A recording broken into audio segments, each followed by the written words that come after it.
السلام علیکم ورحمۃ اللہ وبرکاتہ۔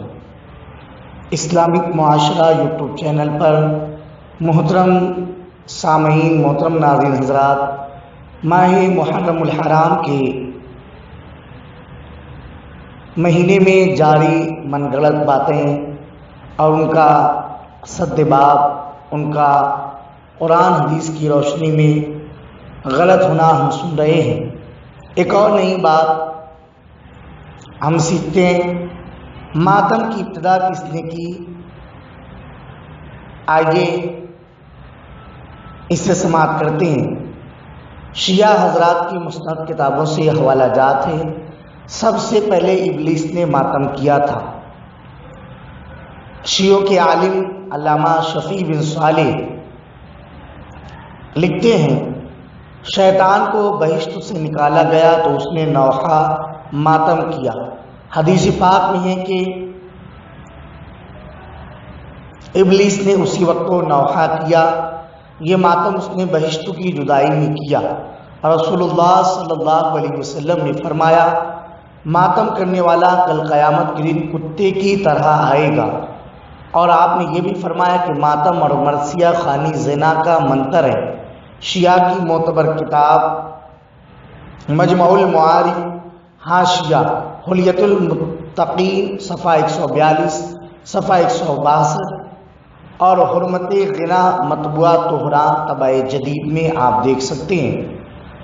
امام حسین رضی اللہ تعالیٰ عنہ کا پہلا باقاعدہ ماتم کوفہ میں آپ کے قاتلوں نے کیا۔ جلاء العیون صفحہ نمبر 424 426 پر دیکھ سکتے ہیں۔ پھر دمشق میں یزید نے اپنے گھر کی عورتوں سے 3 روز ماتم کرایا۔ یہ بھی جلاء العیون 445 صفحے پر دیکھ سکتے ہیں۔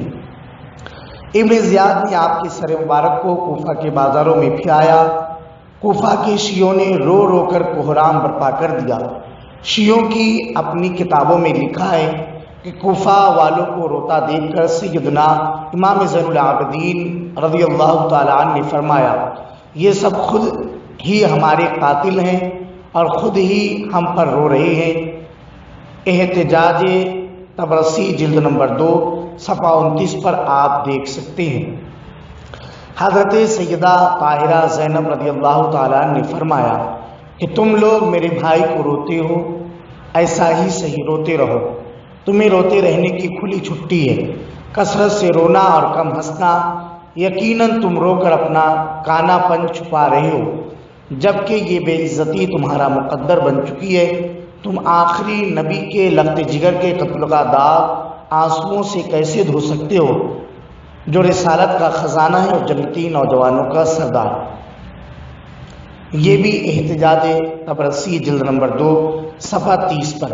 یہ سارے ماتم کی باتیں ہیں جو کن لوگوں نے ماتم کیا، اور اب جو لوگ ماتم کر رہے ہیں ان کی اس سے مذمت ہو جاتی ہے کہ وہ کس کھانے میں جا رہے ہیں۔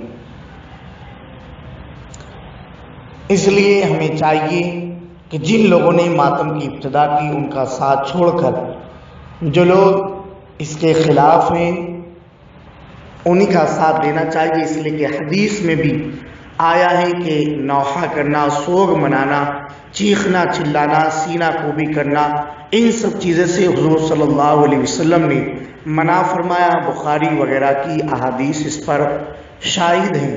اب کچھ لوگ اگر یہ کہے کہ امام حسین پر یہ کر سکتے ہیں تو قرآن اور احادیث میں اس کا بالکل ذکر نہیں۔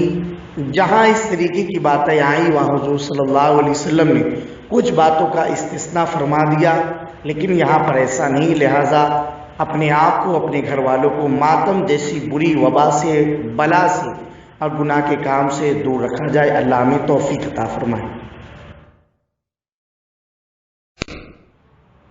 السلام علیکم ورحمۃ اللہ وبرکاتہ۔ اسلامک معاشرہ یوٹیوب چینل پر محترم سامعین، محترم ناظرین حضرات، ماہ محرم الحرام کے مہینے میں جاری من گھڑت باتیں اور ان کا